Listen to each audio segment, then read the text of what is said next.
Suami selalu membela keluarganya yang selalu menghina dan merendahkan istrinya karena pengangguran. Tak disangka setelah bercerai mereka dibuat menyesal. Ternyata yang sudah subscribe, semoga rezekinya lancar ya.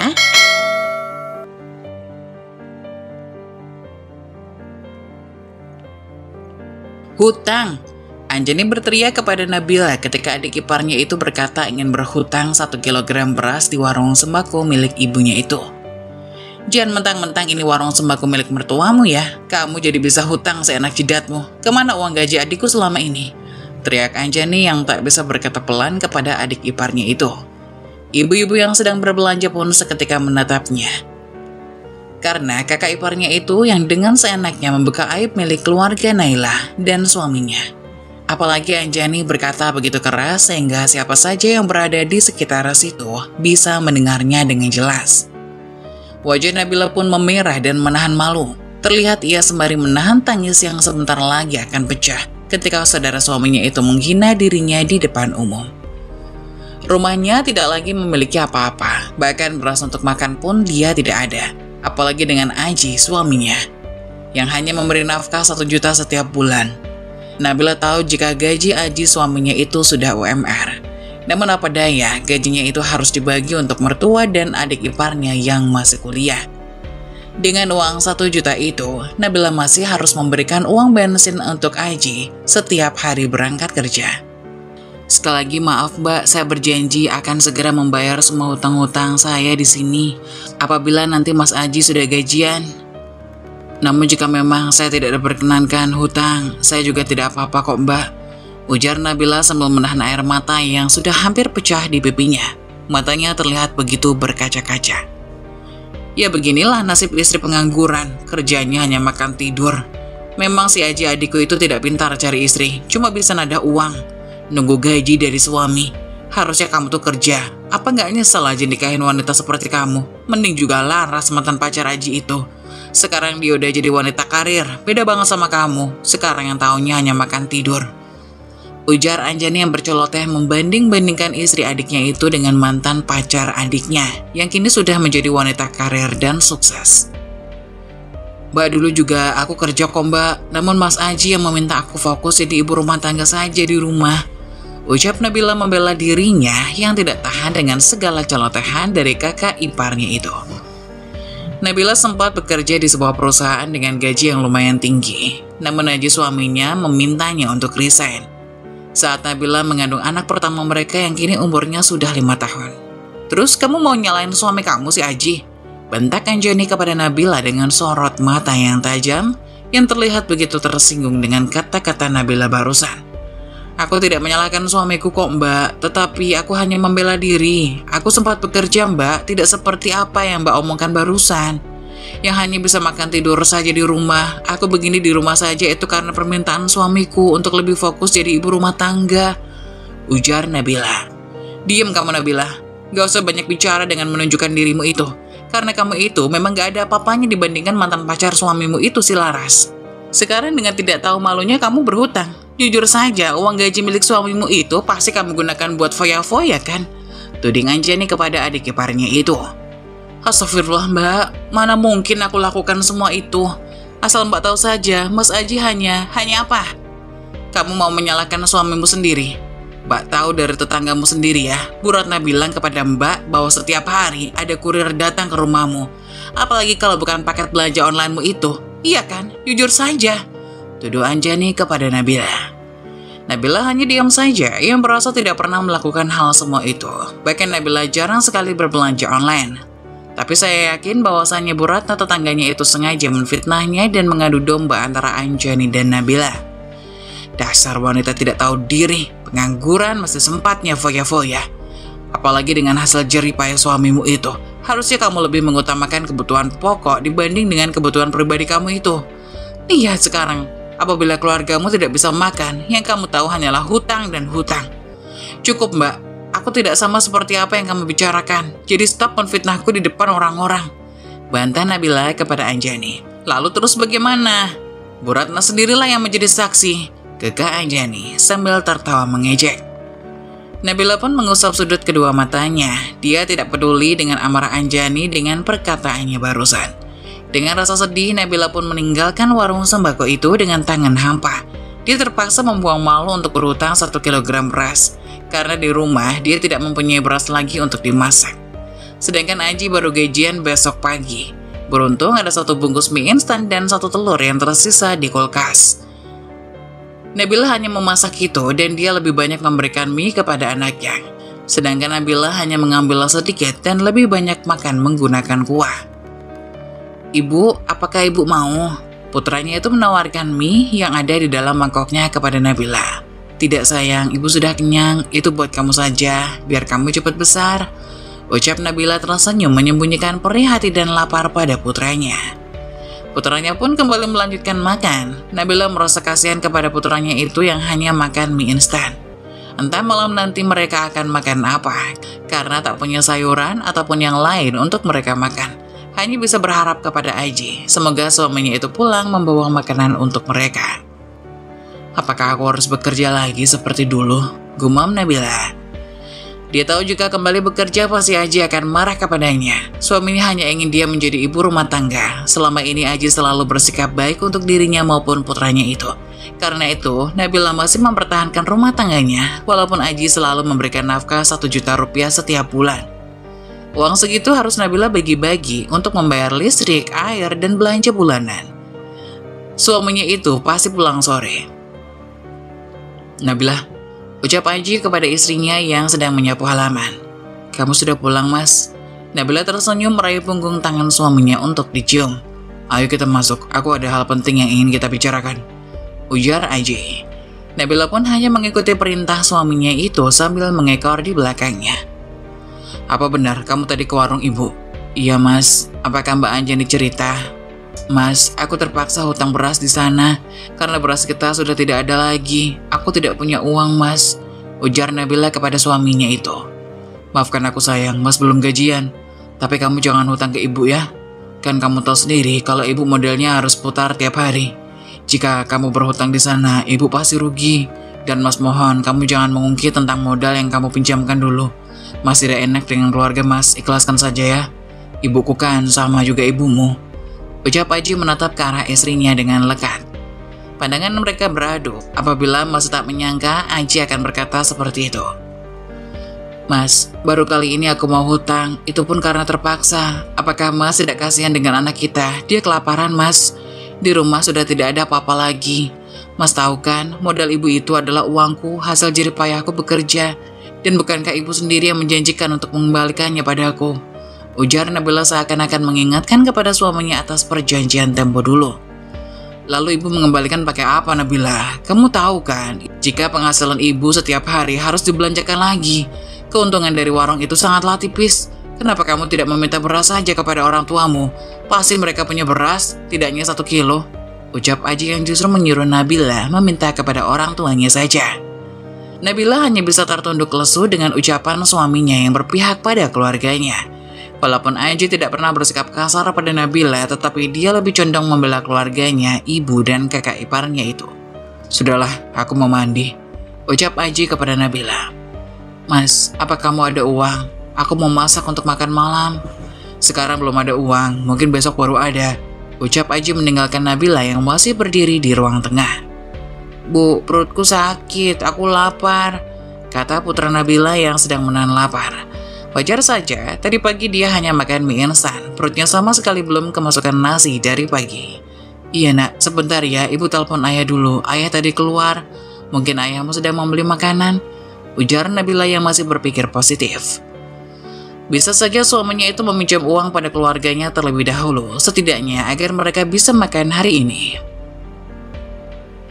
Nabila pun menelpon mencoba menghubungi suaminya itu. Panggilan pun tersambung namun Aji tidak kunjung mengangkatnya. 2 kali Nabila mencoba untuk menghubungi suaminya itu, namun hasilnya nihil, tidak ada panggilan terjawab. Pandangan Nabila terjebak pada tas suaminya. Ia ingin memeriksa mungkin saja terselip uang di sana. "Semoga saja ada uang di sini. Kasihan putraku belum makan," ucap Nabila. Sambil membuka tas kerja milik sang suami, tapi hasilnya nihil, dia tidak menemukan selembar uang pun di tas itu. Namun, Nabila menemukan sebuah kertas dari penarikan uang tunai. Di situ terlihat nominal yang baru saja diambil oleh suaminya sebanyak 7 juta rupiah. Penarikan itu dilakukan pada jam 4 sore tadi, tertulis dengan jelas pada selembar kertas itu. Loh, Mas Haji bilang pada aku jika dia belum gajian, tapi ini ada bukti bahwa ia telah mengambil sejumlah uang di ATM. Gumam Nabila. Saat itu juga Nabila mengangkat anaknya untuk pergi ke rumah mertuanya. Mungkin ada Mas Aji di sana, dia bisa meminta uang pada suaminya itu. Kenapa Mas Aji tega sekali membohongiku? Apa dia tidak kasihan pada kami? Batin Nabila yang seakan-akan tidak habis pikir dengan suaminya itu, memegang sejumlah uang namun tega melihat anak istrinya kelaparan. Mereka berdua berjalan kaki karena tidak mempunyai kendaraan di rumah. Rumah mertuanya juga tidak terlalu jauh dari rumah Nabila, hanya 10 menit mereka berjalan kaki akhirnya tiba. Terlihat di depan rumah mertuanya banyak motor yang terparkir di sana, seperti ada acara kecil-kecilan di rumah itu. Nabila berpikir sembari berdiri di teras rumah, dia berjalan dengan pelan. Selamat ulang tahun Ibu. Terdengar suara suaminya mengatakan hal itu berbarengan dengan kakak dan adiknya. Ya ampun, kalian bikin kejutan buat Ibu, ujar ibu mertuanya yang terdengar terharu sekaligus senang dengan kejutan yang diberikan oleh anak-anaknya. Mas Aji yang punya ide ini dan dia memberikan ibu kue juga makanan buat merayakan ulang tahun ibu kali ini, ujar Laura adik bungsu suaminya itu. Saat itu Nabila meneteskan air mata mendengarkan apa yang dikatakan oleh adik iparnya. Suaminya bilang dia tidak mempunyai uang tetapi dia bisa merayakan ulang tahun ibunya dengan membeli banyak makanan di sana. Lebih tega membiarkan istri beserta anaknya kelaparan di rumah. Nabila yang masih mendengarkan percakapan keluarga suaminya yang sedang berbahagia di dalam. Di sana lengkap anggota keluarga, Anjani beserta suaminya, Diki putra Anjani, Laura, dan suami Nabila itu, dan beberapa saudara yang lain. Ibu, ini hadiah dariku, karena bulan lalu aku naik jabatan dan ini berkat doa ibu, ucap Mas Haji kepada ibunya. Nabila hanya bisa mengintip dari pintu, terlihat Mas Aji memberikan sebuah kotak perhiasan pada ibunya. Bu Indri membuka kotak itu yang berisikan cincin emas permata. Terima kasih Aji, cincin ini buat ibu, sungguh kamu memang anak yang terbaik nak. Ulasnya memeluk Aji yang merasa bahagia karena hadiah yang diberikan oleh putranya. Air mata Nabila mengucur deras. Hatinya semakin sakit teriris melihat Aji, suaminya yang sangat royal kepada keluarganya itu. Dia tidak tahu jika selama ini sifat asli Aji seperti sekarang, tega membohongi istrinya sendiri hingga ia dan putranya kelaparan. Akhirnya Nabila memutuskan untuk pergi dari rumah ibu mertuanya itu. Dia tidak tahan dengan pemandangan yang ada di depannya. Ketika Nabila tiba di pelataran rumah, dirinya begitu menyadari jika putrinya tidak ada di belakangnya saat pulang. Ia menoleh ke belakang dan baru menyadari, astaga putraku. Nabila terus mencari anaknya dan memanggil-manggil namanya, sembari menuju ke rumah ibu mertuanya. Benar saja, putranya ada di dalam rumah ibu mertuanya. Suasana yang tadi riuh penuh dengan kebahagiaan mendadak hening. Mereka melihat tidak menyukai kedatangan Nabila dan juga putranya itu. Ibu, aku mau kue, kata putra Nabila dengan menunjuk kue yang ada di tangan Laura. Raut wajah Laura berubah sinis menatap keponakannya itu. Dia tak suka dengan putranya Nabila yang menunjuk ke arah kue ulang tahun milik neneknya. Nabila, kenapa kamu datang ke sini? Gagas Aji mendekati istrinya. Aku hanya mencarimu mas, putramu kelaparan di rumah, di sana tidak ada apa-apa, jawab Nabila. Kamu kan bisa pergi ke rumah orang tuamu. Lagian rumah orang tuamu kan gak jauh dari sana. Ngapain pula harus ke sini? Aji memarahi istrinya yang datang ke acara ulang tahun ibunya. Memangnya kenapa sih mas? Apa aku tidak boleh datang ke sini? Nabila menatap ke arah mata suaminya. Apa? Kamu masih bertanya apa? Aku dan putramu itu tanggung jawabmu, mas. Selama kamu mampu memberikan kami nafkah, kenapa aku harus minta kepada kedua orang tuaku? Mendengar perkataan itu, Aji hanya bisa terdiam. Aku istrimu, mas. Kamu lebih tega melihat aku dan putramu kelaparan daripada ulang tahun ibu. Nabila, teriak Bu Indri, ibu mertua Nabila. Nabila pun mengalihkan pandangannya kepada Bu Indri. Sejak kapan kamu berani membentak suamimu sendiri dengan tidak sopan? Kata mertua Nabila dengan nada tinggi. Aku kecewa dengan Mas Aji, Bu. Dia telah membohongiku. Apa ibu tahu? Aku kelaparan di rumah dengan cucumu. Mas Aji bilang jika dia belum gajian, sedangkan di sini suamiku ini sedang merayakan ulang tahun ibu. Bahkan memberikan ibu hadiah berupa cincin emas. Kalian semua tidak punya perasaan atau bagaimana? Setidaknya kalian kasihan dengan putraku yang masih kecil, kata Nabila kecewa.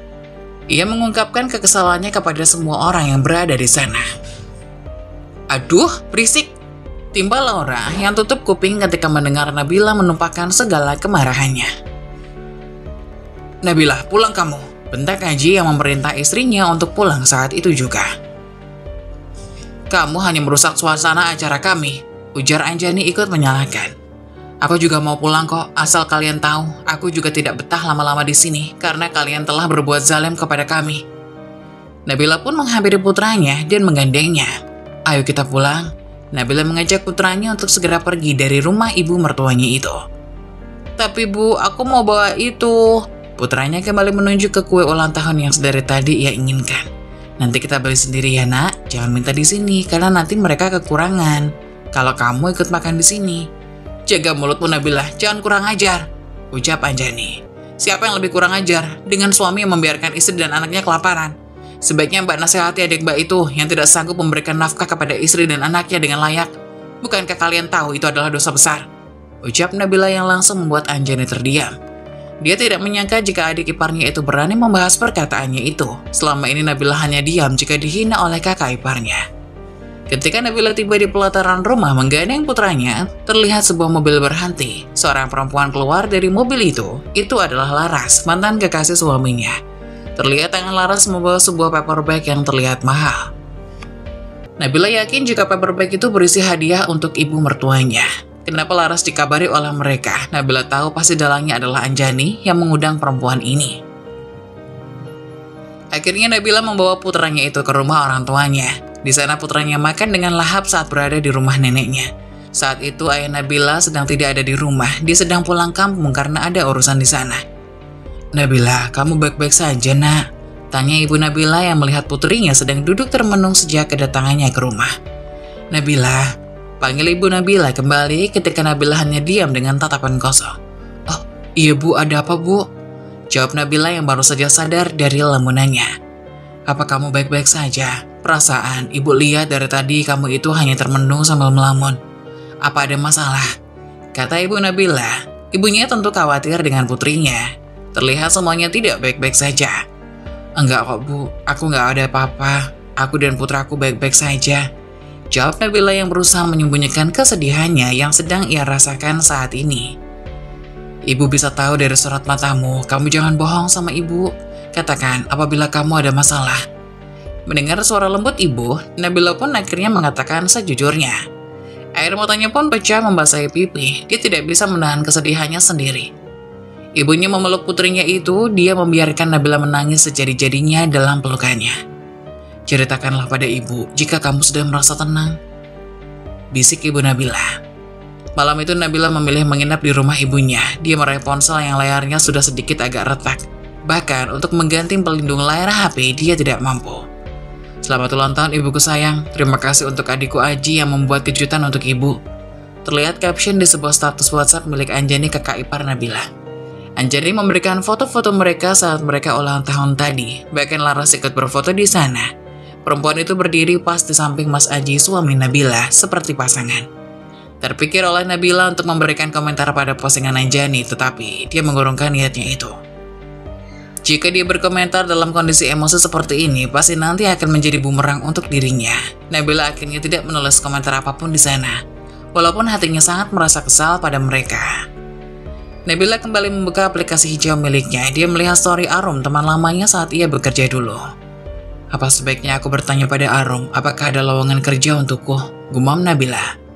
Dia sangat ingin kembali bekerja agar bisa memenuhi kebutuhan putranya dan dirinya sendiri. Ia sudah tidak lagi bisa percaya pada suaminya sekarang. Assalamualaikum Arum, apa ada lowongan pekerja di kantor? Pesan terkirim kepada Arum. Pagi itu Aji terbangun dari tidurnya dan dia belum juga mendapati istrinya di tempat tidur setelah pulang dari rumah ibunya semalam. Tidak menemukan Nabila di rumah itu beserta putranya, Aji tidak ada niatan untuk mencari mereka berdua. Aji meraih ponsel yang ada di atas kulkas berniat menghubungi istrinya itu. Tapi panggilannya itu tidak dijawab oleh istrinya. Kemana sih kamu Nabila? Apa kamu masih tidur? Enak kamu nginep di rumah orang tua bisa malas-malasan. Bayangan Aji kepada istrinya. Ia kesal karena panggilan teleponnya tidak kunjung diangkat oleh istrinya itu. Aji akhirnya memutuskan sarapan di luar ketika akan menuju ke kantor seperti kemarin. Saat ia tak ada makanan di rumah, ia melihat Nabila berjalan menuju rumah dengan putranya. Di tangan Nabila terlihat ia membawa bungkusan makanan. Bagus, jam segini baru pulang, hardik Aji memarahi istrinya itu. Tapi tidak ada tanggapan apapun dari Nabila yang seakan tidak melihat suaminya. Ia masuk ke dalam rumah dengan putranya. "Nabila!" teriak Aji karena sikap istrinya itu. Tak disangka Aji begitu syok melihat Nabila mulai berani melawan suaminya. Aji pun bergegas mengikuti langkah Nabila dan juga putranya itu. Di tengah perjalanan putranya berbelok ke arah kamar, sedangkan istrinya itu berjalan ke arah dapur sambil di sana dia membuka plastik yang tadi Nabila bawa. "Apa kamu tuli, Nabila? Sudah nggak bisa dengar panggilanku?" tanya Aji kesal. Nabila sama sekali tidak menyebut perkataan suaminya itu. Dia bersikap seolah tidak ada orang di sana. Tangannya dengan cekatan memindahkan makanan yang dia bawa ke dalam mangkuk-mangkuk yang baru saja dia ambil dari rak piring. "Nabila, apa kamu budak?" Lagi-lagi Aji memaki istrinya itu. Jelas Aji begitu kesal melihat tingkah laku istrinya. Namun Nabila sama sekali tidak merespon. "Kamu sudah nggak mau mendengarkan suamimu ini? Kamu mau jadi istri durhaka, hah?" Nabila tetap saja diam. Dia malah masuk ke dalam kamar mandi dan mencuci mukanya di sana. Setelah keluar dari kamar mandi, dia bergerak untuk merebus air. "Nabila, apaan sih mas? Apa kamu nggak capek teriak-teriak dari tadi?" Akhirnya Nabila merespon dan membalikkan tubuhnya yang semula menghadap ke arah kompor. Wanita itu menatap ke arah suaminya itu dengan tatapan cuek, tidak mempedulikan kemarahan yang terlihat jelas di wajah suaminya itu. Sedangkan di sisi lain, Aji tengah terperangah. Tak pernah sekalipun Nabila berani melemparkan tatapan seperti itu sebelumnya. Nabila adalah sosok istri yang penurut dan juga lembut. Walaupun yang Aji katakan dan berbuat, Nabila selalu menerima dengan lapang dada. Lalu kenapa sekarang Nabila seolah menjadi orang yang asing di mata Aji? "Kamu kok jadi berani gini sih? Kamu berubah," kata Aji sambil menggelengkan kepalanya seakan-akan tidak paham dengan sikap istrinya itu. "Apa sih mas, berubah apanya? Aku masih seperti manusia biasa kan, bukan seperti superhero di TV." "Lihat ini, kamu melawan kata-kataku." "Melawan apanya? Siapa? Aku?" tanya Nabila sambil menunjuk dirinya sendiri. "Yang bener saja." "Enggak lah," Nabila berkeleng polos. "Seharian kamu gak pulang, kamu kemana aja? Kamu itu udah berubah. Kemana istriku yang dulu, yang gak pernah ngelawan kata-kataku, yang selalu menuruti semua kemauanku?" tanya Aji bertubi-tubi. "Oh, jadi itu. Ya mas maksud Nabila yang bodoh, yang bisa hanya dibohongi dengan tatapan lembut dan kata-kata manis?"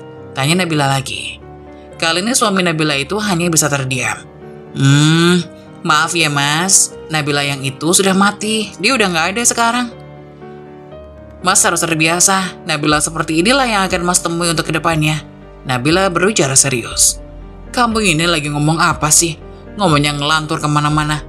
Yang bilang kamu bodoh itu siapa?" tanya Aji. "Siapa? Ya siapa lagi kalau bukan aku sendiri? Aku mengakui kalau aku ini memang bodoh, sehingga bisa dibodoh-bodohi oleh kamu dan keluargamu. Rela kelaparan dan juga kesusahan hanya karena nafkah dari suami yang tidak seberapa. Aku juga mengakui kebodohanku, hanya karena diam saja saat harga diriku diinjak-injak oleh kalian semua." Nabila menyeringai tipis.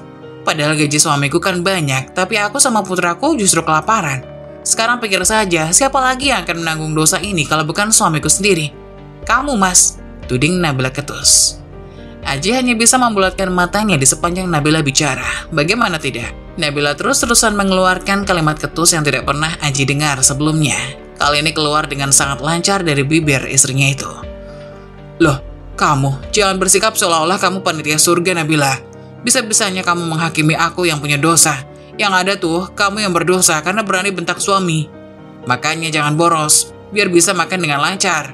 Salah kamu yang gak bisa mengelola keuangan dengan baik. Jadi jangan salahin aku." Nabila hanya diam saja. Dia sudah menduga kalau suaminya itu akan bicara seperti ini. Makanya dia memutuskan untuk menyudahi percakapan tarik urat ini. Memilih untuk mematikan kompor karena air yang tadi ia masak sudah mendidih. "Nah, kalau begini kan kamu baru diam. Makanya jadi istri jangan banyak nuntut. Udah gak bisa ngatur keuangan, tukang hutang lagi. Kamu mau ngutang di warung mertuamu?" Aji kembali berbicara. "Santai aja mas, aku janji mulai sekarang aku gak akan hutang ke warung ibumu itu," jawab Nabila santai. "Nah bagus kalau kamu paham," ujar Aji puas. "Aku mau pergi dulu, aku telat," kata Aji. Nabila hanya menatap kepergian suaminya itu setelah mendengar motor suaminya keluar dari halaman rumah. Nabila pun langsung memanggil putranya untuk makan bersama. Wanita itu menahan isak tangisnya, apalagi saat melihat putranya yang makan dengan sangat lahap. Seolah tidak pernah makan makanan enak seperti ini. Padahal ibunya hanya memasak opor ayam kampung, masakan yang seharusnya bisa lebih lama sehari-hari. Tentu saja jika nafkah yang suaminya berikan itu layak. Ibu nggak makan? Bocah 5 tahun itu bertanya, menatap sang ibu yang menatapnya tidak berkedip dari tadi. Ayo makan bu, ini enak loh. Masakan enak memang enak, ujar putra Nabila itu. Ibu nanti saja, ibu belum lapar. Soalnya tadi ibu udah nyicipin sedikit saat nenek masak, sahut Nabila lembut kepada putranya. Putranya pun kembali memakan makanannya dengan semangat. Nabila memperhatikan itu semua sambil mengulas senyum kecil di bibirnya. Namun dia lantas segera menelan nafas panjang. Saat matanya menyapu sekeliling dapur, dia baru sadar kalau dia sudah tidak mempunyai beras untuk dimasak. Kemarin dia tidak jadi hutang di warung ibu mertuanya. Dan kemudian ada insiden ulang tahun setelahnya. Mungkin pagi ini Nabila bisa bernafas lega karena makanan yang dibawanya di rumah orang tuanya itu masih ada. Tapi untuk nanti sore bagaimana? Nak, sehabis kamu makan, kamu main di rumah Doni ya. Ibu mau beli beras dulu di rumah nenek. Ibu hanya sebentar kok, ujar Nabila kepada putranya itu. Aku ikut bu. Putranya mencoba bernegosiasi kepada ibunya. Dia menunjukkan wajah memelas kepada Nabila. Gak usah nak, ibu hanya sebentar. Ibu janji ibu akan membelikan kamu jajan nanti selepas pulang. Nabila memberi iming-iming yang selalu membuat luluh putranya tersebut. Bocah 5 tahun itu nampak berpikir sejenak, tetapi tidak lama kemudian dia mengangguk senang. Nabila langsung menghela nafas lega dan mengusap rambut putranya itu. Setelah bocah itu selesai makan, dia langsung berlari ke rumah Doni yang ada di sebelah rumah Nabila. Doni adalah bocah seumuran putranya dan memang merupakan teman bermain sehari-hari. Nabila keluar dari rumah dan langsung bisa melihat putranya dan Doni sedang bermain di teras. Mbak, aku titip putraku sebentar ya, mau ke warung soalnya, kata Nabila sedikit teriak kepada tetangganya. Oke Nabila, aman kok, kata tetangganya itu.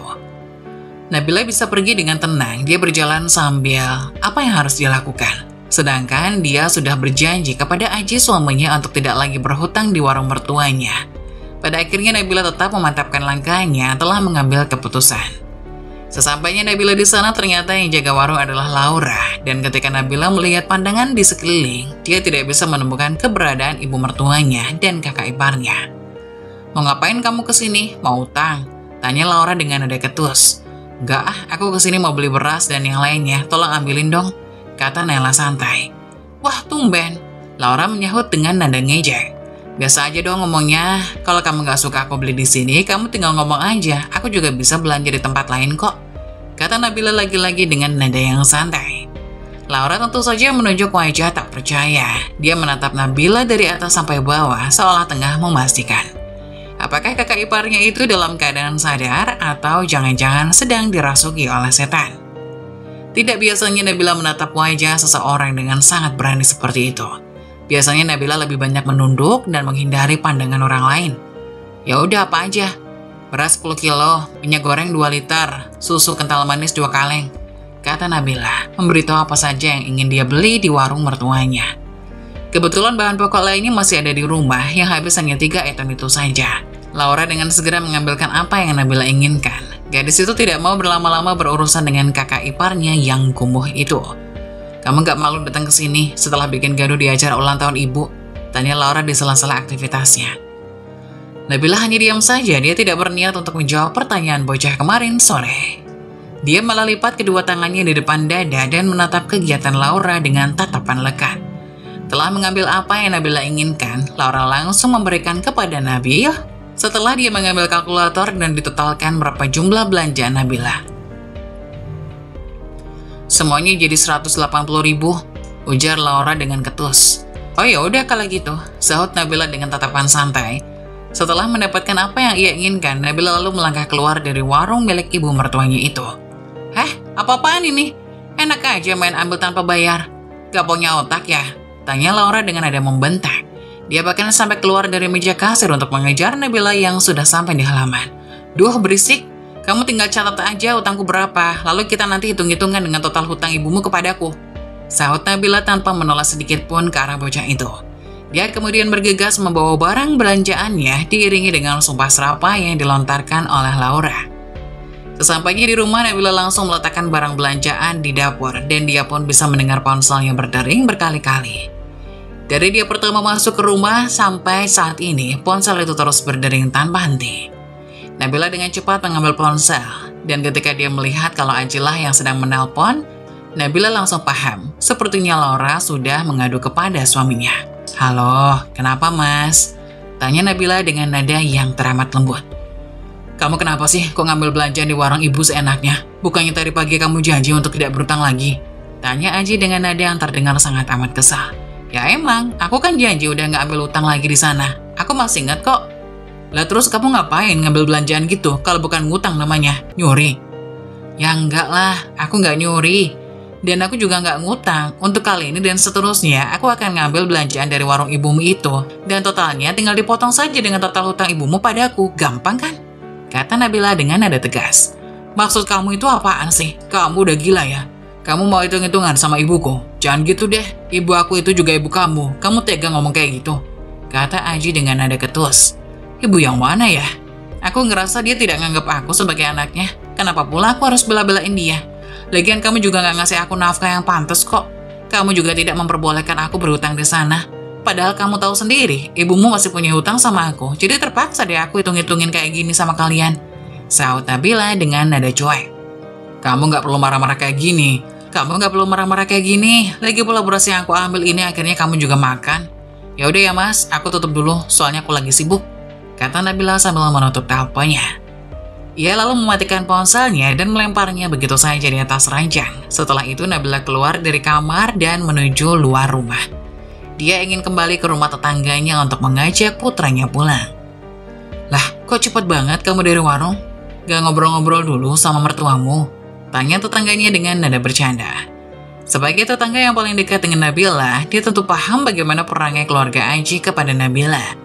Keluarga laki-laki itu tidak pernah bersikap baik kepada Nabila, padahal setahunya Nabila adalah sosok wanita yang benar-benar baik dan perhatian. Tapi sayang keluarga Aji selalu saja julid dan juga sinis kepada Nabila. Bahkan tidak jarang dia mendengar Nabila diejek-ejek sedemikian rupa oleh Anjani, Laura ataupun ibu mertuanya sendiri. "Enggak lah mbak, aku tadi cuma beli belanjaan doang, terus langsung pulang," sahut Nabila sambil menggelar nafas panjang. Nabila duduk di sebelah tetangganya itu dan menatap Doni serta putranya yang sedang bermain mobil-mobilan di teras rumah. Kedua bocah itu sama sekali tidak mempedulikan dengan apa yang orang tuanya bicarakan. Mereka terus asik bermain. "Lagian sejak kapan aku ngobrol sama mereka?" tanya Nabila tiba-tiba. "Ini sudah 5 tahun mbak, mereka tidak ada perubahan sama sekali. Terkadang aku sampai capek sendiri nunggunya," kata Nabila dengan nada sendu. Hanya dengan tetangganya inilah Nabila bisa berbincang dengan leluasa. Wanita yang menjadi tetangganya itu bukanlah tipe perempuan yang suka bergosip dan juga mengumbar aib orang lain. Ia cukup bisa dipercaya untuk dijadikan Nabila sebagai teman curhat sehari-hari. "Jangan berhenti berdoa, aku yakin kok lambat laun keluarga suamimu itu pasti berubah juga. Yang perlu kamu tahu adalah bagaimanapun kerasnya batu, jika terus ditetesi oleh air, maka lambat laun batu itu akan pecah juga. Begitu juga dengan sifat keras seseorang. Jika kamu tetap bersikap baik, maka pada akhirnya dia akan berubah untuk menjadi lebih baik juga," kata tetangga Nabila itu. "Ya itu kan kalau batu mbak, batu aja kalah kerasnya sama keluarga suamiku.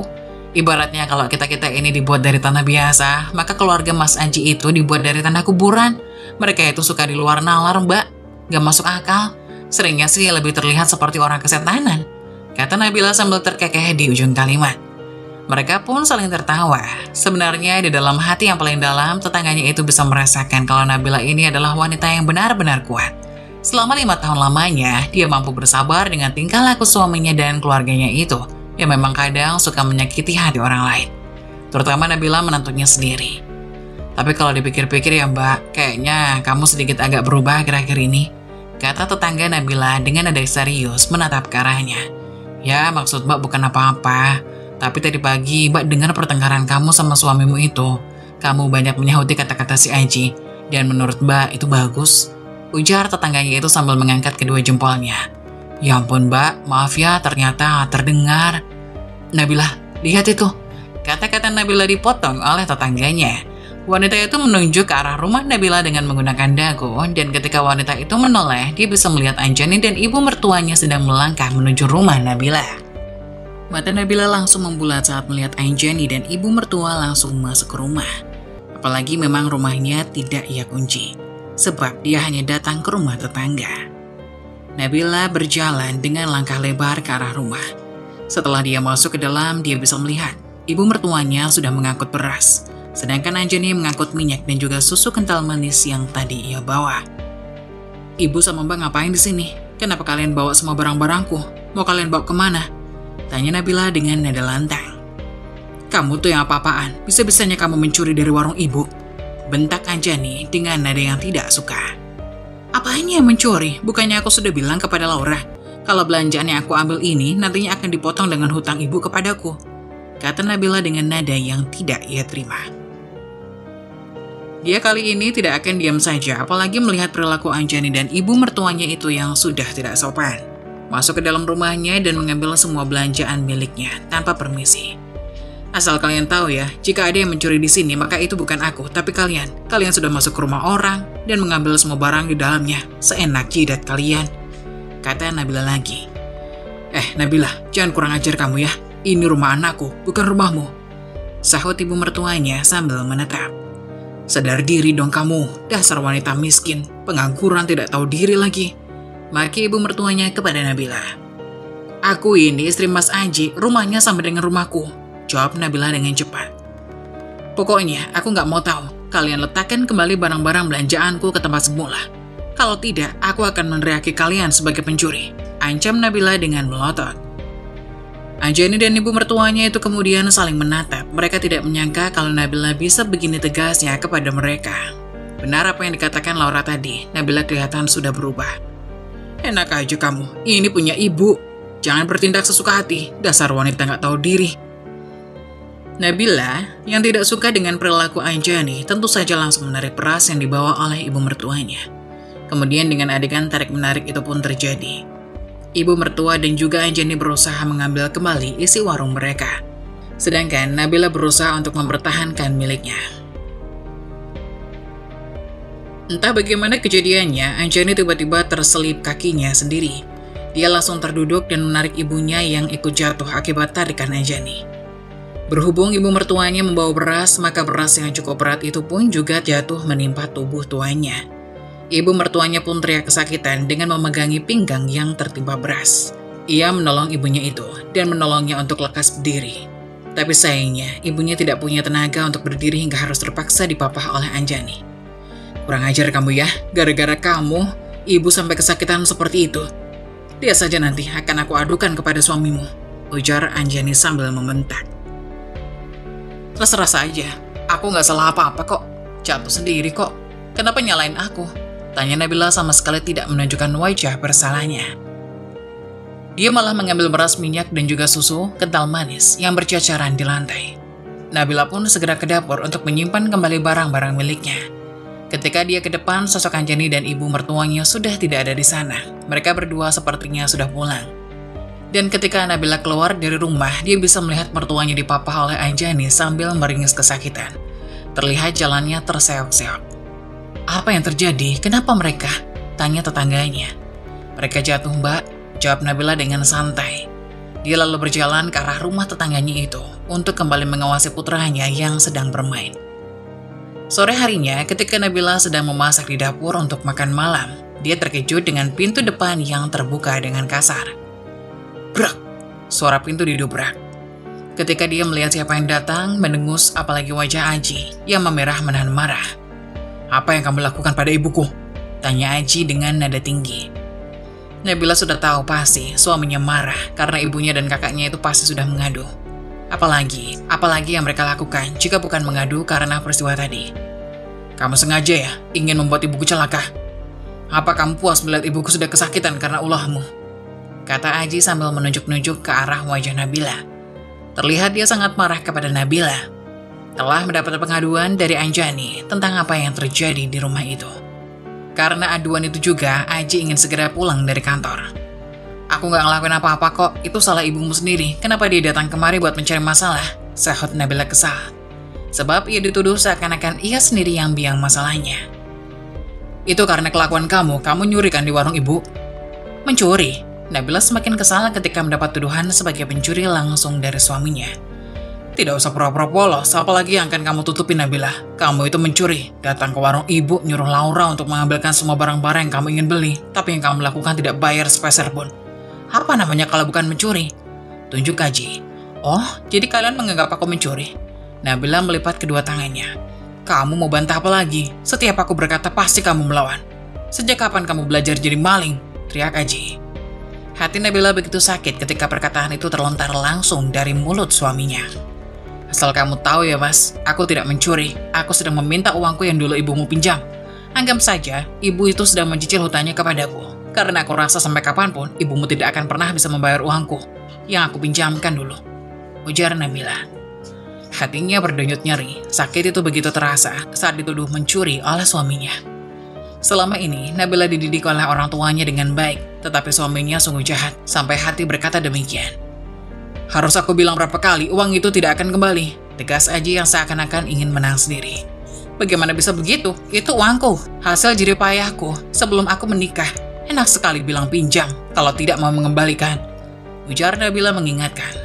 Uangmu juga uangku Nabila, jadi tidak ada kata pinjam di sini, jawab Aji dengan egois. Keterlaluan mas, mata hatimu sudah ditutup. Sudahlah, jangan banyak bicara, aku tidak mau mendengarkan perlawananmu. Sekarang kembalikan semua barang yang sudah kamu ambil dari warung ibu. Minta Aji kepada istrinya agar mengembalikan semua barang-barang tadi. Silakan ambil semuanya. Kamu malu, tidak sanggup mencukupi kebutuhan rumah tangga, tapi malah enak-enakan merayakan ulang tahun ibumu itu dengan membelikan cincin perhiasan. Kamu iri dengan ibuku? Bentak Aji. Ketika Nabila membahas tentang ulang tahun kejutan yang diberikan suaminya tempo hari. Aku tidak iri sama sekali dengan ibumu. Aku merasa terzalimi oleh apa yang kalian lakukan. Zalim? Saud Aji tak terima. Kenapa mas? Apa alasanmu lebih tega melihat aku dan anak kita kelaparan dan kamu memilih bersenang-senang? Nabila menghela nafas. Ia merasa percuma menuntut jawaban dari suaminya. Aku sudah bilang, jika aku belum gajian, uang untuk merayakan ulang tahun ibu itu meminjam dulu dari Mbak Anjani, ujar Aji. Nabila tersenyum sinis. Dia merasa miris dengan suaminya yang berbohong. Berhenti bohong mas. Apa kamu tidak tahu aku sudah tahu semuanya? Apa yang kamu ketahui? Apa kamu sudah lupa mas? Aku tahu kamu sudah gajian menarik uang sebanyak 7 juta rupiah dari ATM tepat di hari di mana kalian merayakan ulang tahun ibu. Kamu lancang Nabila. Aji sekarang tidak bisa bicara secara baik-baik dengan istrinya. Selama ini aku jadi istrimu, aku tidak pernah menanyakan berapa jumlah total gaji yang kamu terima setiap bulan. Aku selalu menerima apa yang kamu berikan.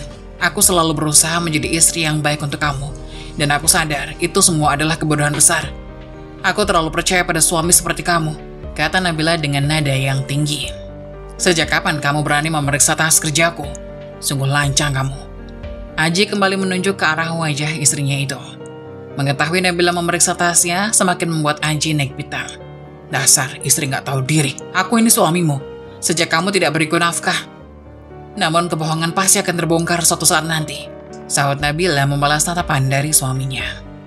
Sampai hari ini juga, kamu belum memberiku nafkah. Apa yang ingin kamu katakan, mas? Kamu sudah makan mungkin di luar sana, kamu pulang dalam keadaan kenyang, tapi apa kamu lupa kamu membiarkan istri dan anakmu kelaparan di rumah? Apa sebagai laki-laki kamu tidak punya hati kepada keluargamu sendiri? Nabila menunjuk dada suaminya itu. Dia ingin sekali suaminya sadar kesalahannya dan tidak gelap mata. Seketika Aji terdiam, kemudian dia memilih berlalu dari hadapan Nabila. Aji akan malu, dilempari pertanyaan-pertanyaan yang tidak bisa ia jawab. Kenapa mas, kenapa kamu diam? Langkahnya pun terhenti ketika mendengar pertanyaan dari Nabila. Kenapa kamu diam ketika aku menuntut kejujuran dari kamu? Ulang pertanyaan Nabila kepada suaminya. Tidak ada yang perlu aku jelaskan padamu, karena itu bukan urusanmu. Tugasmu hanyalah seorang istri yang harus tunduk pada suami. Aji mengambil dompetnya dari tas kerja yang menarik satu lembar uang berwarna merah dan melemparnya ke lantai. Itu, belilah makan. Dan kembalikan barang yang sudah kamu curi dari warung, kata Aji. Nabila hanya diam saja melihat suaminya melempar uang 100.000 ke lantai. Aji sungguh keterlaluan, sudah tak bisa menghargai Nabila sebagai istrinya. Nabila menunduk. Uang itu, ia berjalan kemudian mendekati Aji. Sesaat kemudian Nabila pun melemparkan uang itu ke wajah suaminya. Aji pun kaget dengan apa yang dilakukan Nabila. Ia pun langsung refleks mengangkat tangannya seakan-akan ingin menampar Nabila. Melihat pemandangan itu Nabila sama sekali tak gentar. Kenapa mas? Ayo tampar aku, tantang Nabila. Aku sudah berbaik hati memberimu uang, tapi kamu buang begitu saja. Apa kamu pikir kamu bisa cari uang sendiri? Itu yang kamu sebut berbaik hati. Itu sama saja menghina aku, mas. Kamu mempermalukan aku, seakan-akan aku tidak ada harga dirinya. Kali ini Nabila yang memilih pergi dari tatapan suaminya. Hal itu membuat Aji semakin marah dan berteriak memanggil nama istrinya. Aku tidak segan-segan menceraikan kamu jika kamu masih berani melawan padaku. Seketika Nabila pun menoleh ke arah suaminya yang berdiri dengan nafas memburu. Kamu kira aku takut? Ceraikan saja, mas. Aku tidak takut berpisah dengan pria sepertimu, jawab Nabila. Aji tertegun mendengar jawaban Nabila. Dia bingung dari mana Nabila mendapatkan keberanian seperti itu. Bahkan Nabila menantang balik minta diceraikan.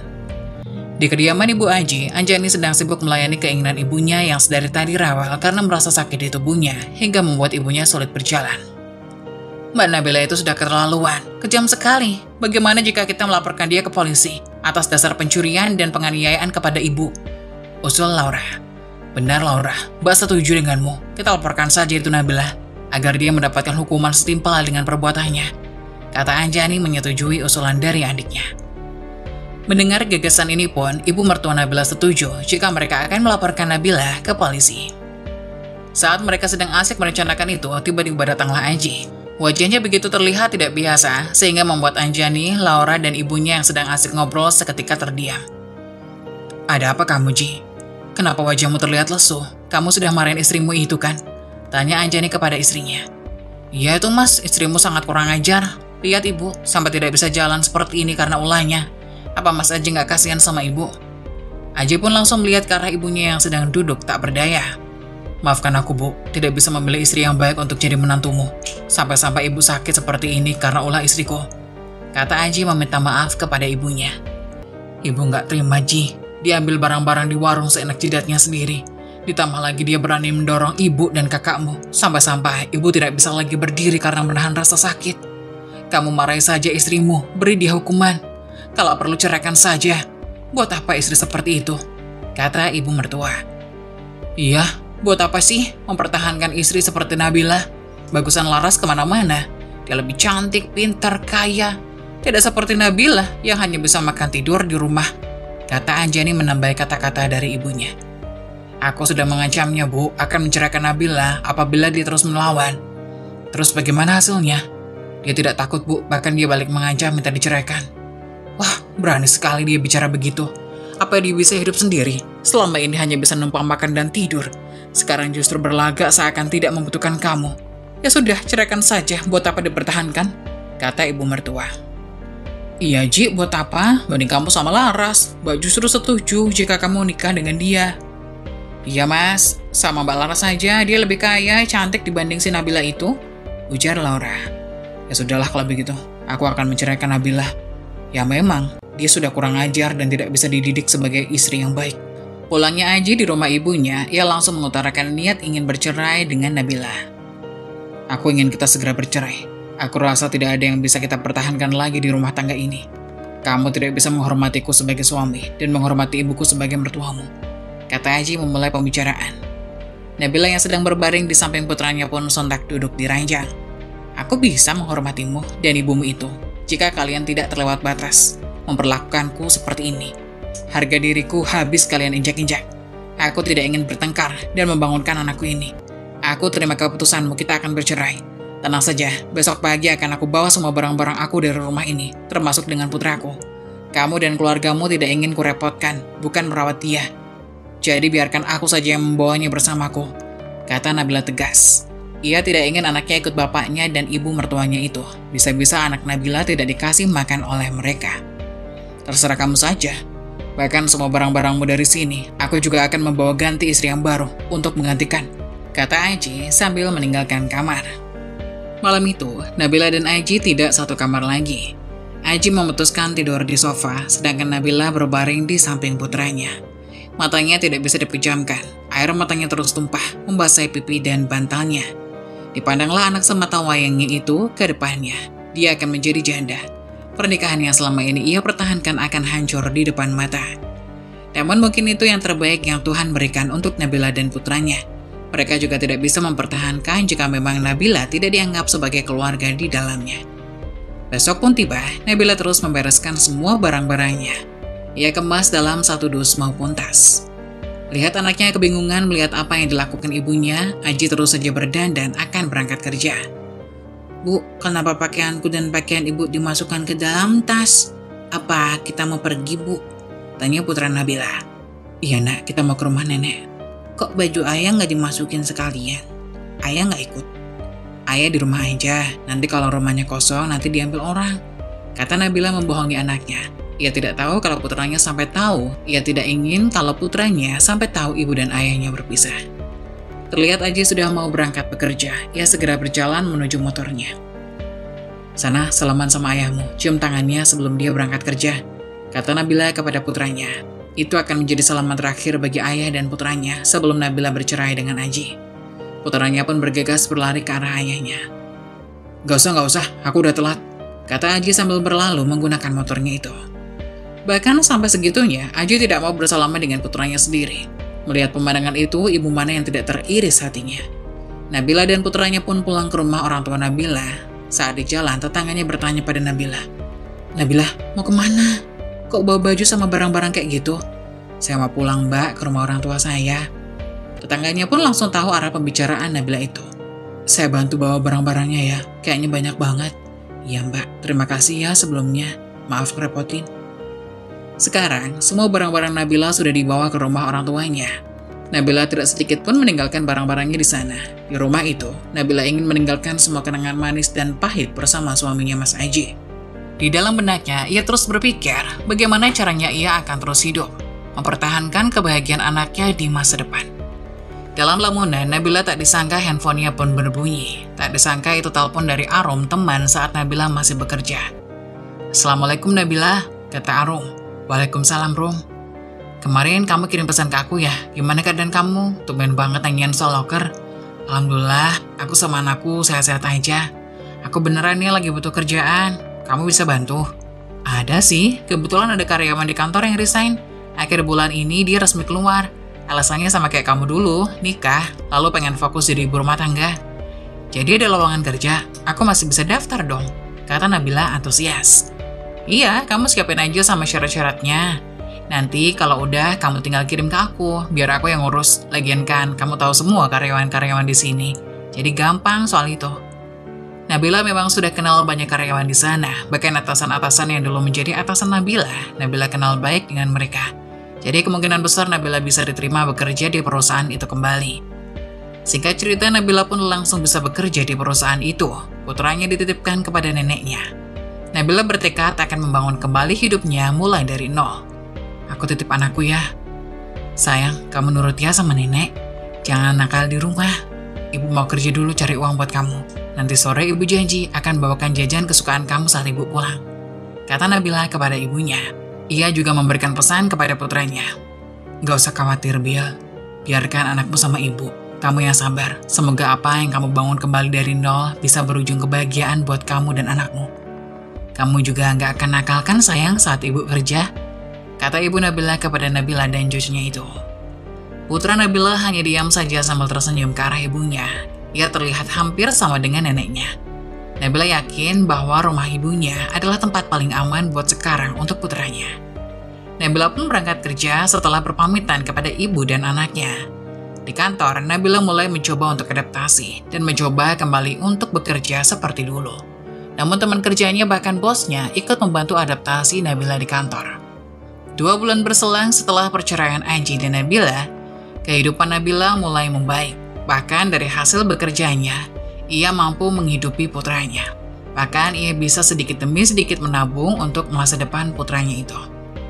Saat Nabila hendak berangkat bekerja seperti biasanya, ia mendengar kabar bahwasannya mantan suaminya telah menikah dengan istri barunya yaitu Laras. Wanita cantik dan kaya yang sering dibanding-bandingkan dengannya dulu oleh Anjani, mantan kakak ipar Nabila. Kabarnya mereka melangsungkan pernikahan di sebuah gedung mewah. Dan sekarang Laras dan Aji sudah tinggal serumah. Di rumah Nabila yang dulu, terlihat sering ada mobil Laras terparkir di depan rumah mantan suaminya itu. Mendengar kabar bahwasannya mantan suaminya sudah menikah lagi, rasa sakit itu terulang kembali. Nabila adalah sosok wanita yang seperti pada umumnya, ia masih menyimpan sedikit rasa cinta pada suaminya. Namun demikian, Nabila sadar, kini hidupnya harus berubah, melupakan masa lalu dan membangun kehidupannya kembali bersama putranya. Lama-kelamaan, tabungan Nabila semakin terkumpul banyak. Kini anaknya sudah masuk kelas 1 sekolah dasar. Saat hari libur, Nabila menghabiskan waktunya bersama putranya di rumah. Tiba-tiba datanglah tetangga Nabila yang dulu sering main ke rumah Nabila saat masih jadi istri Aji. Nabila lalu memanggil putranya. Mbak, sini main, kata Nabila. Nabila lalu memanggil putranya yang sedang ada di dalam. Nak, sini nak, ini ada Doni sama ibunya. Putranya pun langsung keluar. Iya nih Nabila, iseng-iseng aja main kesini, kan kita udah lama gak ngobrol-ngobrol bareng. Gimana kabarnya? Sehat? Kata tetangga Nabila itu. Oh, alhamdulillah, sehat mbak. Sekarang lagi sibuk kerja aja. Oh, sekarang kamu udah kerja lagi? Bagus deh kalau gitu. Iya nih mbak, udah hampir 4 bulan udah mulai kerja. Ya kan sekarang mbak tahu sendiri aku janda. Sekarang siapa yang mau nafkahin anakku kalau bukan aku sendiri yang kerja? Kata Nabila. Loh, emangnya Aji udah ngirimin uang buat nafkahin putranya? Kata tetangganya itu sambil melihat anak Nabila yang sedang asik bermain dengan Doni. Boro-boro mbak, dulu waktu masih jadi suami aja nggak pernah nafkain, apalagi sekarang udah cerai. Setega itu ya Aji sama kamu dan putranya. Perasaan kulihat sekarang dia hidupnya enak-enak aja terus sama ibu dan istri barunya. Kelihatan mesra, nggak kayak kamu dulu, sering diejek dan dihina selama menjadi menantu dan istri dari keluarga Aji.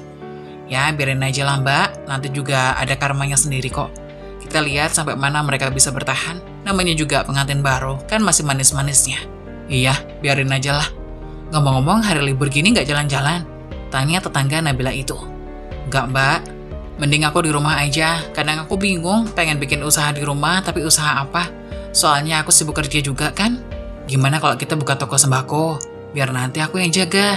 Kan kamu tahu, aku di rumah aja nggak ada kerjaan. Wah, boleh juga tuh mbak.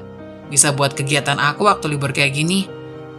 Tapi apa nggak dikira mau nyaingin warung keluarganya Mas Aji? Tanya Nabila. Ah kamu, masih mikirin mereka aja. Buka warung kan sekarang udah lumrah. Kenapa harus takut tersaingi? Tinggal nanti konsumennya aja yang mau milih belanja di mana. Bener juga ya mbak. Boleh deh kalau gitu, nanti kita buka warung sembakonya di dekat perempatan itu. Nanti aku izin sama ibuku buat pakai tanahnya yang di sana, buat dijadiin toko sembako. Ya udah nggak apa-apa, terserah kamu aja.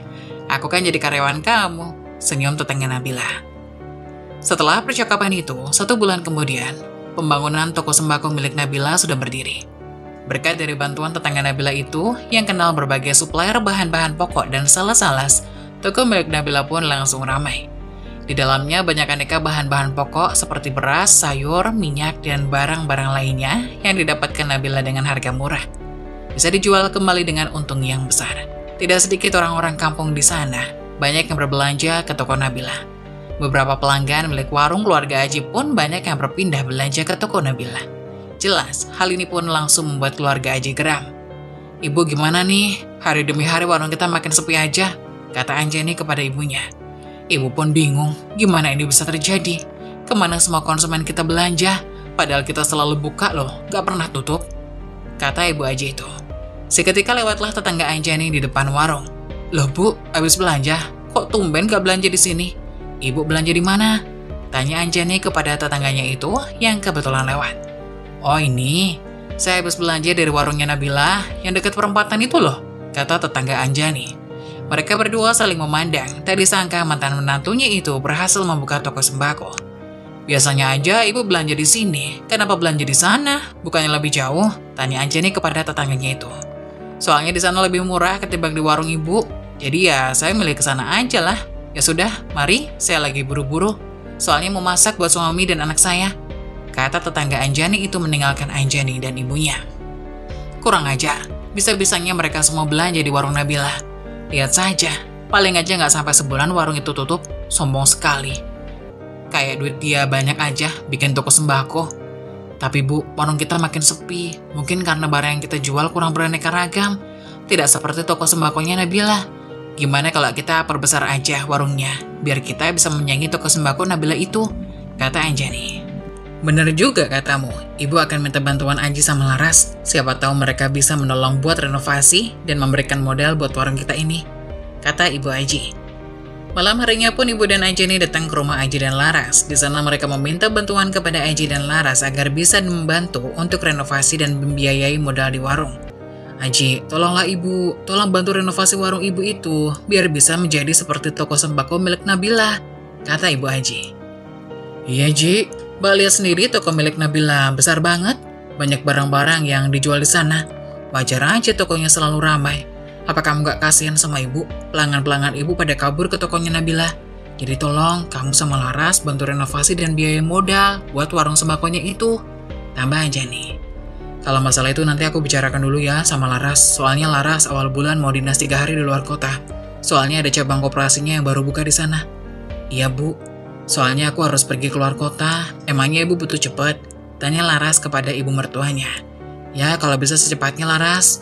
Ibu gak betah lihat pelanggan Ibu satu persatu belanja ke tempat Nabila. Bagaimana kalau begini aja? Kalau buat sekarang, aku sama Mas Aji belum ada uang untuk renovasi dan memberikan modal buat warung. Kalau Ibu berkenan, Mbak Anjani mau, Ibu ikut program dari koperasi tempat saya bekerja. Gimana? Nanti Ibu bisa dapat pinjaman modal buat renovasi dan bikin toko sembako seperti punya Nabila itu. Wah, boleh juga tuh. Emang apa syaratnya Laras? Tanya Anjani. Ya, paling jaminannya sertifikat rumah ataupun tanah. Semakin banyak jaminannya, semakin besar dana yang akan cair dari koperasi. Emang Ibu butuh duit berapa? Tanya Laras. Ibu mau toko Ibu nanti lebih besar dan lebih banyak dagangannya dibandingkan toko punya Nabila, kata ibunya Aji. Kalau gitu pasti butuhnya banyak. Kemarin aja, Aji lihat sepintas toko milik Nabila cukup besar. Kira-kira menurut Aji itu butuh dana 500-700 juta. Oh ya sudah, pakai saja sertifikat rumah Ibu dan rumah kamu buat jaminan. Nanti hasil toko sembako buat bayar angsurannya, kata Ibu Aji. Kok rumahku Bu? Tanya Aji terkejut. Iya, gimana lagi Ji? Ibu kan butuh banyak duit buat bikin toko sembako kayak punya Nabila itu. Apa kamu gak kasihan sama Ibu? Kamu gak ngizinin sertifikat rumah kamu buat dijadiin jaminan? Tanya Ibu Aji. Aji pun hanya diam. Dia tidak mau ibunya kecewa dan kalah saing dengan mantan istrinya itu. Akhirnya, dengan berat hati, Aji pun menyetujui sertifikat rumahnya dijadikan jaminan. Harus berjanji setelah 3 hari, Laras pergi keluar kota, dana itu akan cair. Untuk merenovasi dan memberikan modal untuk warung Ibu Aji. Saat Laura dan Anjani sedang jaga warung, terlihatlah Nabila dan Ibu Nabila sedang mengajak putranya jalan-jalan. Putra Nabila itu terlihat senang menaiki sepeda barunya. Lihat tuh Laura, sombong sekali orang kayak baru, sok-sokan jalan-jalan pagi kayak gini. Palingan juga sepeda butut, sepeda bekas yang mereka berikan buat anaknya. Tapi sudah dibawa kemana-mana, ceritanya mau pamer sama tetangga. Jawab Laura kepada Anjani. Mereka seakan-akan menggunjing dan menghina Nabila dan putranya. Kenapa Mbak Anjani, Laura? Kalian iri? Tanya Nabila dengan santai. Buat apa iri? Sepeda butut kayak gitu. Yang mau diiriin apa? Lagian kamu sama Mbak Laras itu masih kayak Mbak Laras. Kamu itu orang kayak baru, hartamu belum seberapa. Jangan karena toko sembako kamu ramai ya, kamu besar kepala. Jawab Laura yang tidak terima dengan perkataan Nabila. Toko sembako kayak gitu aja kamu banggain. Lihat nih, 2 hari ke depan setelah Laras pulang dari luar kota, toko warung ibuku ini akan jauh lebih besar daripada toko kamu sekarang, kata Anjani yang memperingatkan Nabila. Sudahlah Nabila, jangan dengarkan mereka. Lebih baik kita jalan kembali. Itu anakmu sudah jauh naik sepeda. Kita udah ketinggalan, ayo. Kata Ibu Nabila sambil menunjuk ke arah cucunya yang sudah jauh naik sepeda.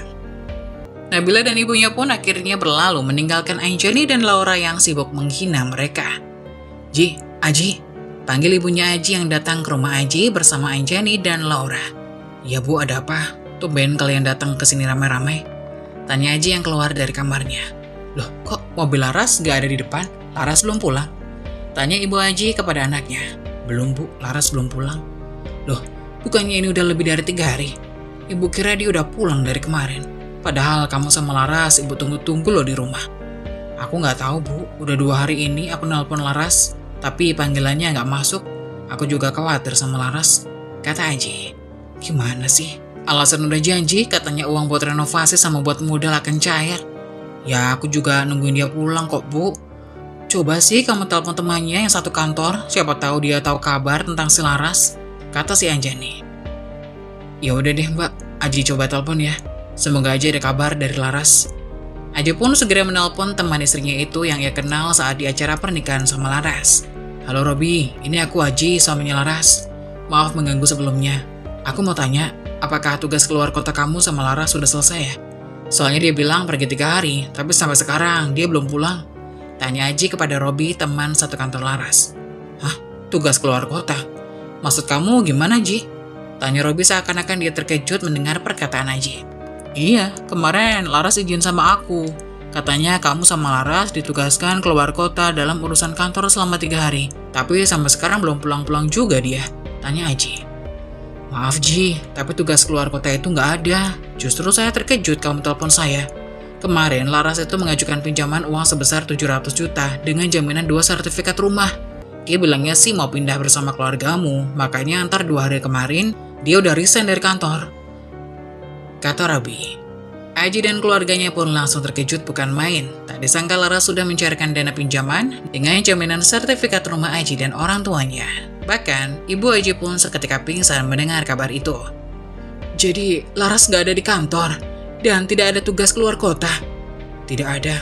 Laras sudah resign dari kantor ini dengan membawa uang yang ia ajukan kemarin. Tak disangka, keluarga Aji ditipu mentah-mentah oleh menantunya sendiri yaitu Laras. Sertifikat rumah semuanya sudah digadaikan. Aji terpaksa bekerja keras untuk membayar angsuran rumah itu setiap bulannya ke koperasi. Gaji Aji yang lumayan banyak itu habis untuk membayar angsuran. Bahkan untuk makan sehari-hari bersama keluarganya pun ia tidak bisa. Mereka menggunakan hasil dari warung untuk mereka makan sehari-hari. Namun dengan berkurangnya pelanggan, ditambah lagi untuk modal berputar dagangannya itu, tak jarang warung ibunya Aji mengalami kerugian. Hingga tidak bisa untuk membeli barang untuk dijual kembali. Ibu Aji sekarang sakit-sakitan karena stres banyak pikiran setelah ditipu mentah-mentah oleh menantu tercintanya. Mbak, gimana ini mbak? Dagangan sudah mulai habis, tapi kita nggak bisa memutar kembali modal buat beli barang dagangan, kata Laura. Ya gimana lagi, uangnya udah kita pakai buat makan sehari-hari. Bagaimana kalau kita utang barang dagangan ke tokonya Nabila aja mbak? Laura dengar katanya di toko Nabila pedagang-pedagang lain boleh utang di sana. Siapa tahu kita dibolehin buat muter kembali warung sembako kita. Ajak Laura kepada kakaknya Anjani. Ah, kakak malu kalau harus berhubungan sama Nabila. Kan kamu tahu sendiri hubungan kita dengan dia. Lah terus kita mau gimana lagi mbak? Apa mbak mau warung kita tutup? Terus kita makan dari mana? Gaji Mas Anji cuma bisa buat bayar angsuran. Kalau enggak, nanti rumah kita disita sama pihak koperasi. Apa mbak mau kita kelaparan? Anjani pun memikirkan perkataan dari adiknya itu Laura. Benar apa yang dikatakan Laura, tidak ada pilihan lain selain mencoba hutang kepada tokonya Nabila. Akhirnya Laura dan Anjani pun berjalan menuju toko milik Nabila itu. Di sana terlihat sangat ramai antrian pembeli di mana-mana. Bahkan parkirannya penuh dengan kendaraan motor milik pembeli. Terlihat kini Nabila dan tetangganya itu sedang sibuk di meja kasir. Bahkan Nabila sekarang memiliki beberapa karyawan yang membantunya. Setelah toko Nabila sedikit agak sepi, Anjani dan Laura pun memberanikan diri masuk ke toko. Bu Anjani, Laura, mau belanja apa nih? Tumben banget datang ke sini, kata tetangga Nabila yang membantu mengurusi toko. Nabila mendengar nama Anjani dan Laura disebut, ia pun langsung terkejut. Ia tak menyangka mantan kakak iparnya dan adik iparnya datang ke toko. Iya nih, saya mau belanja barang. Belanja buat dijual lagi atau buat makan sendiri? Tanya Nabila sinis. Buat dijual kembali Mbak Nabila, kata Laura sopan. Nabila pun bingung, tumen-tumenan mantan adik iparnya itu manggil dirinya Mbak dengan sopan. Oh ya sudah, apa saja yang mau dibeli biar dicatat. Anjani pun menyebutkan apa saja yang mau dibeli di toko Nabila itu. Semuanya dicatat dan dijumlah. Ia pun memberikan catatan itu kepada Anjani dan Laura. Ini jadi totalnya 1.300.000. Nanti barangnya biar diambilin sama karyawan, kata Nabila. Maaf Nabila, boleh nggak kami bayarnya nanti kalau sudah ada uang? Kata Anjani sambil menundukkan kepala. Nanti, maksudnya bayar nanti itu gimana? Tanya Nabila untuk memperjelas apa maksud dari Anjani dan Laura. Iya mbak, bayarnya nanti kalau warung milik ibu udah rame lagi, jawab Laura. Oh, jadi kalian datang ke sini niatnya mau utang? Tanya Nabila tegas. Anjani dan Laura pun hanya tertunduk, tidak bisa berkata apa-apa. Mereka malu karena suara Nabila menggema di dalam toko, sampai-sampai semua yang sedang berbelanja di sana memandang ke arah Anjani dan Laura. Bukannya kalian sendiri yang bilang, dulu aku tidak boleh hutang. Kenapa kalian sekarang berhutang dan datang ke tokoku? Tanya Nabila. Maaf mbak, kamu tidak punya uang lagi buat muter modal di warung. Jadi kami mohon izinkan kami berhutang di sini, supaya kami semua bisa makan di rumah, kata Laura. Anjani tidak bisa berkata apa-apa, dia hanya menunduk malu. Percaya diri sekali kamu dan kakakmu itu. Kenapa aku harus peduli saat kalian kelaparan? Aku ini kan mantan adik iparmu, Mbak. Dan Mbak Anjani juga mantan kakak iparmu. Mantan ibu mertuamu juga sedang sakit sekarang. Apa kamu tega melihat kami semua kelaparan? Kita kan dulu keluarga, Mbak. Kata Laura meminta belas kasihan kepada Nabila. Hanya karena kalian mantan keluarga aku harus mengasihi. Apa kalian lupa saat dulu aku masih menjadi keluarga kalian? Aku dan anakku kelaparan, tapi kalian malah asik makan makanan enak di hari ulang tahun ibumu itu. Apa kalian lupa juga aku menangis di hadapan kalian bersama putraku? Kata Nabila yang seakan-akan mengeluarkan semua dendamnya yang ia simpan selama ini. Anjani dan Laura pun hanya tertunduk lesu. Terdengar suara nafas mereka berat seakan menahan tangis. Dipermalukan di depan umum, dibuka semua aibnya. Sekarang kalian pulang, aku tak ingin mempermalukan kalian lebih dari ini, kata Nabila tegas. Anjani dan Laura pun pulang dengan tangan hampa. Ia tidak mendapatkan sedikit pun barang untuk mereka jual kembali di warung mereka. Aji pun pulang, ia langsung ke rumah orang tuanya karena Aji merasa sepi ditinggal sendiri. Mbak, kok nggak ada makanan, Mbak, di meja? Tanya Aji kepada kakaknya Anjani. Anjani dan adiknya Laura sedang memijit ibunya di kamar. Aji langsung bergegas masuk ke kamar ibunya. Mbak, kenapa di meja nggak ada apa-apa? Apa Mbak Anjani nggak masak hari ini? Kata Aji mengulangi pertanyaannya. Maaf, hari ini Mbak nggak masak apa-apa. Tadi Mbak sama Ibu dan Laura pun hanya makan 2 mie instan dibagi 3. Apa kamu nggak makan di luar sebelum kamu pulang? Tanya Anjani kepada adiknya itu. Uang dari mana Mbak? Aku aja sampai utang temanku buat beli bensin. Nggak ada uang lagi buat makan. Emangnya Mbak nggak masak sama sekali? Kan kamu tahu sendiri, barang di warung itu udah nggak ada lagi. Mbak mau jual apa? Mas Haji tahu nggak? Tadi kami udah nyoba buat utang ke toko Nabila, tapi Nabila nggak ngasih utang kepada kita. Bahkan kami malah dihina atas perbuatan kami dulu kepada dia dan anaknya. Ya jelas aja lah dia masih marah pada kalian. Kalian kan tahu sendiri, dulu kita bagaimana memperlakukannya. Pasti dia tidak akan mau membantu kita. Ya tapi bagaimana lagi Ji, kita butuh makan. Sekarang aja udah nggak ada beras. Besok kita makan apa? Setidaknya aku udah mencoba, kata Anjani. Ya sudahlah, besok aku mencoba untuk pinjam uang lagi kepada temanku buat kita makan sehari-hari sampai aku gajian, kata Aji.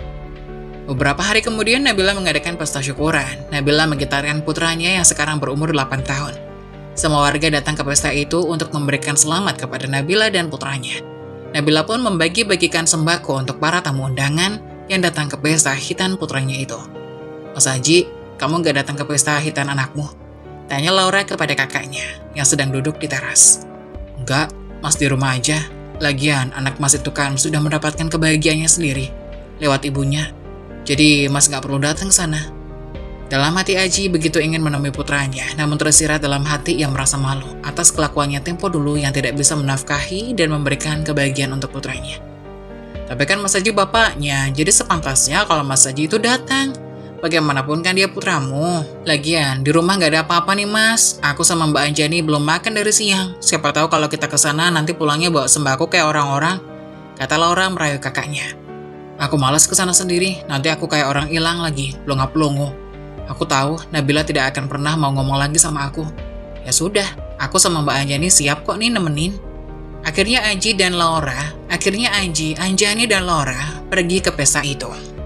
Di sana terlihat banyak sekali makanan, minuman yang disediakan untuk tamu undangan.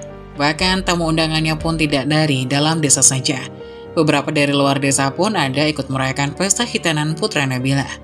Anjani dan Laura pun langsung masuk. Mereka sibuk mencicipi makanan ini dan itu. Aji terus melihat ke kiri dan ke kanan. Akhirnya Aji melihat di pelataran panggung ada putranya sedang duduk bermain bersama temannya.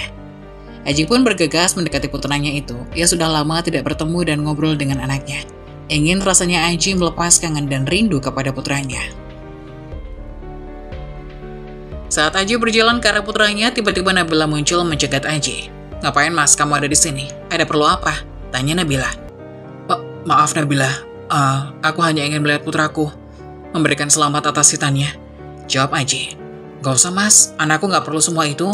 Jawab Nabila ketus. Tapi aku ayahnya, dia butuh sosok ayah, biarkan aku bertemu dengannya walaupun sebentar. Aji memohon.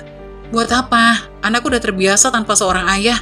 Dari kecil sampai sekarang dia bersama ibunya. Ayahnya udah lama mati, dia gak pernah peduli sama putranya. Tapi aku peduli Nabila, aku rindu dengan anakku. Peduli yang mana? kau tak pernah menafkahinya, baik sebelum kita cerai ataupun sesudah kita cerai. Nabila berkata dengan nada tinggi. Suasana pun berubah tegang. Semua tamu undangan melirik ke arah Nabila dan Aji yang sedang berhadapan. Melihat kejadian itu, Anjani dan Laura pun segera mendekati Aji. Maaf Nabila, tapi Aji ini adalah ayahnya. Berikanlah waktu Aji untuk bertemu dengan putramu itu, walaupun hanya sebentar. Kami datang ke sini untuk niat baik, kata Anjani yang membela adiknya itu. Niat baik? Kalian datang ke sini mau mencuri. Lihat tas kalian. Kalian bawa semua makanan yang ada di sini, dimasukkan ke dalam sana untuk dibawa pulang. Apa namanya kalau bukan nyuri? Kata Nabila sambil membuka tas Anjani dan Laura yang berisikan makanan. Maafkan kami Nabila, kami hanya membawa untuk ibu di rumah yang sedang sakit. Jadi kami mohon, kasihanilah ibu kami, kata Anjani memohon. Bener mbak, ibu sedang sakit di rumah. Ditambah lagi, dia belum makan. Kami takut kesehatannya makin parah, kami sudah tidak punya apa-apa lagi mbak. Jadi kami mohon, biarkanlah kami bawa pulang makanan ini, timpal Laura. Lihat mas, keluarga mas, apa kamu tidak menyebutnya pencuri kali ini? Seperti dulu, kamu menganggapku pencuri saat aku mengambil hakku di warung ibumu. Apa kamu masih tetap membela mereka? Tanya Nabila kepada pria di hadapannya itu. Aji diam, tidak bisa berkata apa-apa. Akhirnya seakan-akan dibongkar semua oleh mantan istrinya di depan umum. Dia tidak bisa membela kakaknya lagi. Apalagi membela ibunya yang sedang sakit di rumah. Kenapa mas? Kenapa diem aja? Di mana kesombonganmu dulu? Di mana Aji yang keras kepala dan selalu membela keluarganya? Apa sekarang kamu malu? Tanya Nabila kepada Aji. Melihat keluarganya dipermalukan, Anjani dan Laura pun tak bisa menahan tangis. Air matanya menetes, melihat saudara laki-lakinya dipermalukan oleh mantan istrinya. Mbak Anjani, Laura, keluarkan semua makanan yang ada di tas. Ayo kita pulang saja. Aji, Laura, dan Anjani pun melangkah meninggalkan pesta. Mereka terlalu malu atas perbuatannya di masa lalu kepada Nabila dan putranya. Karma kini telah berlaku bagi keluarga Aji. Semua rasa sakit yang mereka berikan kepada mantan istri dan anaknya, kini tengah mereka rasakan.